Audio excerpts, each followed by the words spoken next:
Welcome to Wallace on Wire. Today, we're talking about Ka Siong's decision on the future of the Malaysian Chinese Association in Barisan Nasional.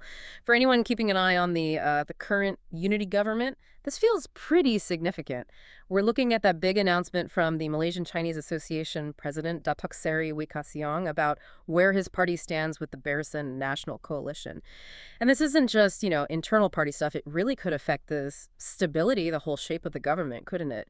Puts parties like the United Malays National Organization in a tough spot. Oh, absolutely. It's a real political tightrope walk he's attempting. He made the statement last Saturday, October 18th, 2025.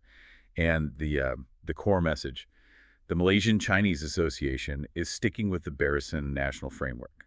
Well, for now anyway. They're committed for this current government term. But, and this is a key part, he drew a very clear line. He promised everyone, look, we will make a final decision on our long-term place, whether we stay or go, and that'll happen before the next general election. No ambiguity there. Okay, let's dig into that timing. Because, if the internal pressure is really heating up, you hear members asking, what are we waiting for?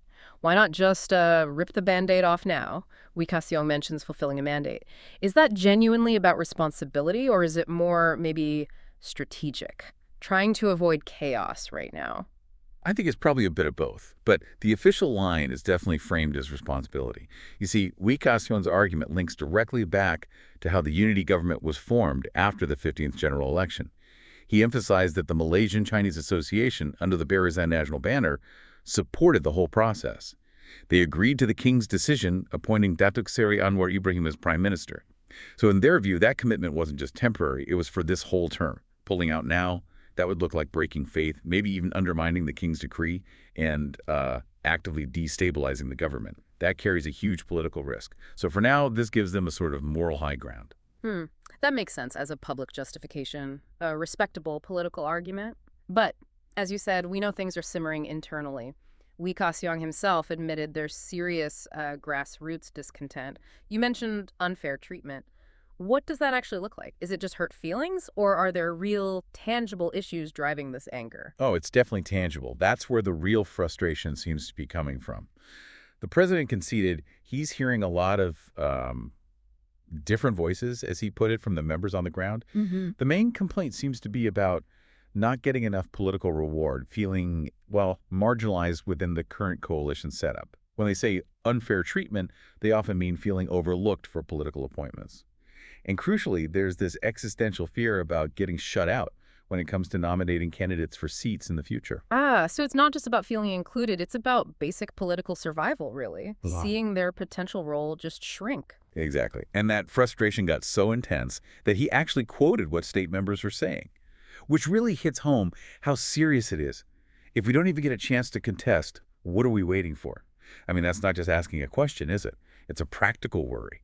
If the Malaysian Chinese Association stays in Barisan Nasional just to see their partners carve up the seats and the influence, well, what's the point of being loyal?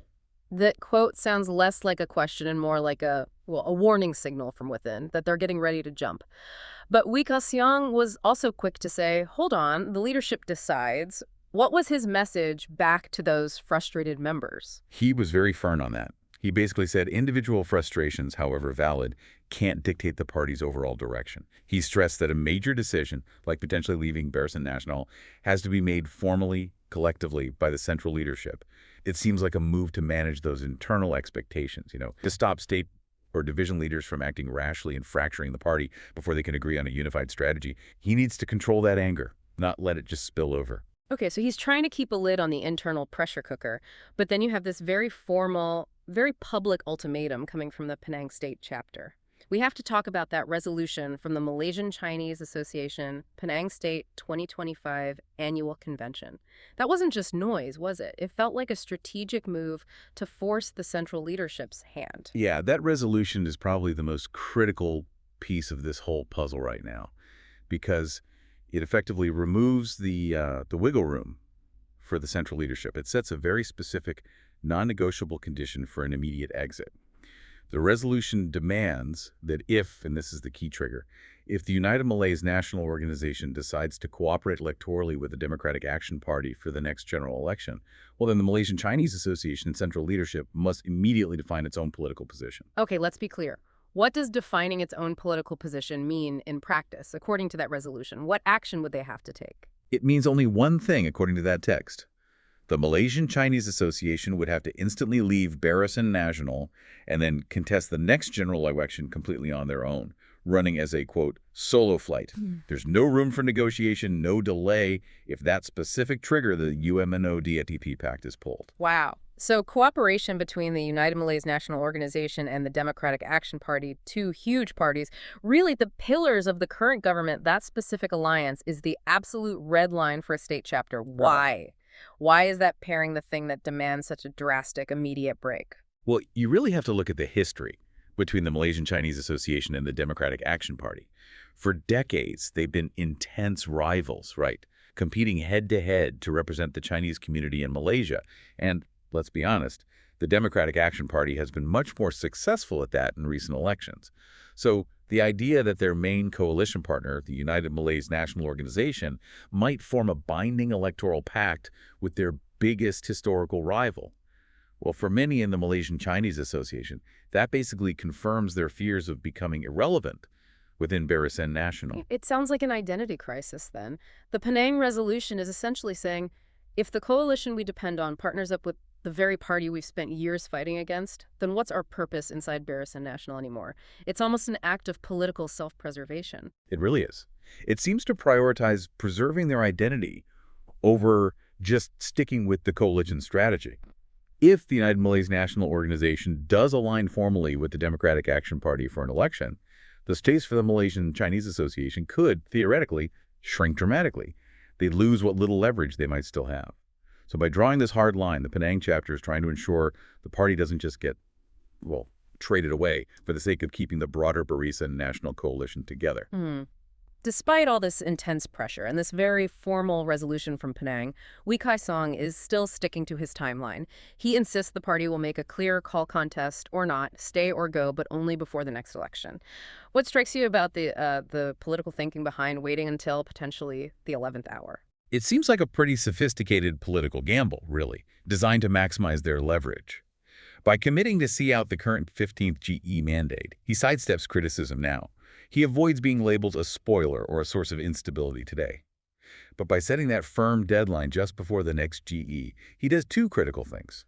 First, it probably pacifies some internal critics. It shows them there is an end game, an end date to the current situation they're unhappy with. Okay, that makes sense. And the second thing? The second, and perhaps more important, is maximizing negotiating power with their coalition partners, especially the United Malays National Organization.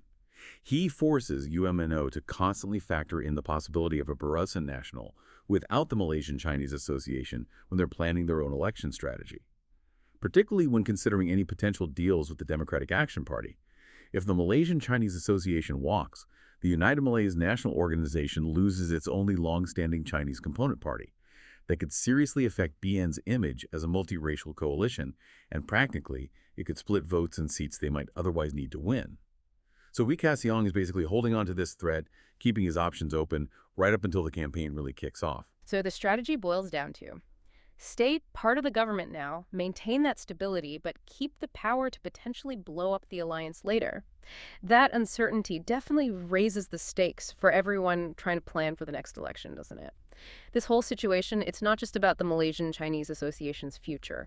It really tests whether the whole Barisan Nasional structure can even hold together into the next election cycle, given these kinds of pressures. And maybe the real goal for you listening is this.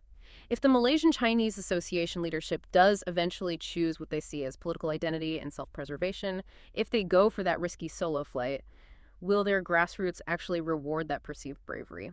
Or could trying to stand alone just push them further out into the political wilderness? Something to think about. Remember to like and subscribe for more videos like this.